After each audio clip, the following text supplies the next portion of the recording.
Good afternoon, my name is Alfonso Pacheco, and today I will be going over private placement offerings, memorandums, term sheets, due diligence, and of course auditing for my Finance 139 class.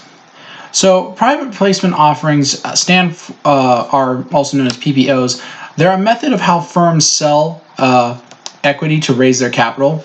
Unlike IPOs, which is the public route, or what is known as going public, PPOs are not offered to the public, but instead are offered to accredited investors.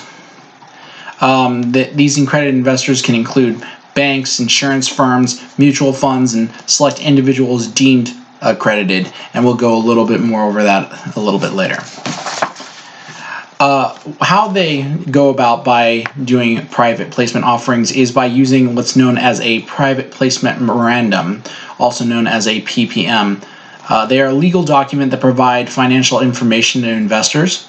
They can provide more detailed information regarding the firm's strategies, and they can state potential risks. They also mention what the minimum and maximum securities are offered to that particular investor, and how much they can invest in, and of course the price. Obviously, they don't want one investor to purchase everything, so they do place a limit.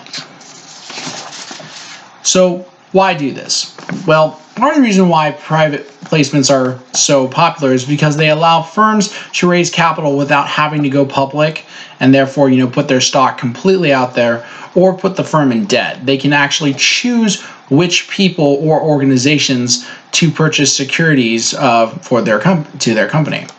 It also allows them to find those that have more of the right kind of knowledge for that firm's particular market, so they're able to gain more advice and wisdom to be added into the firm, possibly into management.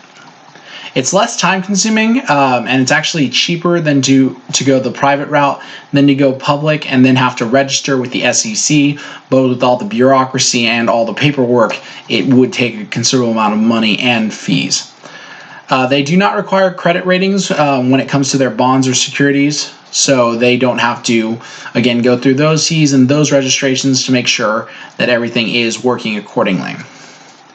They also put more of the risk on the investor as opposed to the private firm, so that way it's more on the investor and therefore they don't have to take on as much risk.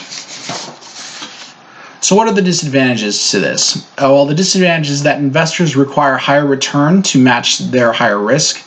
Examples that they may not want to purchase the bond without some kind of collateral. Since the securities are private only, issuers may also, issuers can't make any additional capital off any secondary purchases like you would in public, since obviously that can boost the price of the stock based on how popular it is. So how private firms are able to get away with this is through regulations, specifically through Regulation D. Allows private firms to be exempt from having to register if the SEC, if certain rules are met, either through Rule 504, 505, or 506. Most of them will either put anywhere between a $1 million limit up to a no dollar limit, which goes from 504 to 506, and they are required to sell these securities to accredited investors and 35 other, as long as they are deemed accredited as well. And again, what accredited means is that those people are proven to have advanced skills and knowledge in financing, having a high net worth, and are willing to accept the additional risks, as they will not receive the same protection as would public investors under the SEC.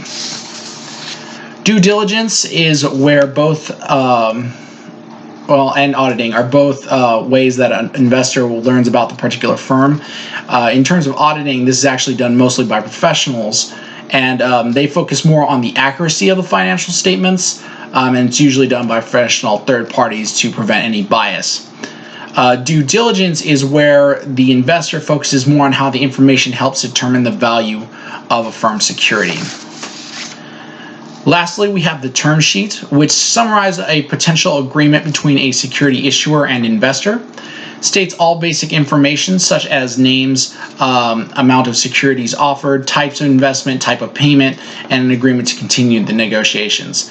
The key point here is that they are not legally binding. Therefore, this is all done for negotiations, and this is just a entry point into those negotiations. Thank you for listening to my presentation, and I hope you enjoyed it.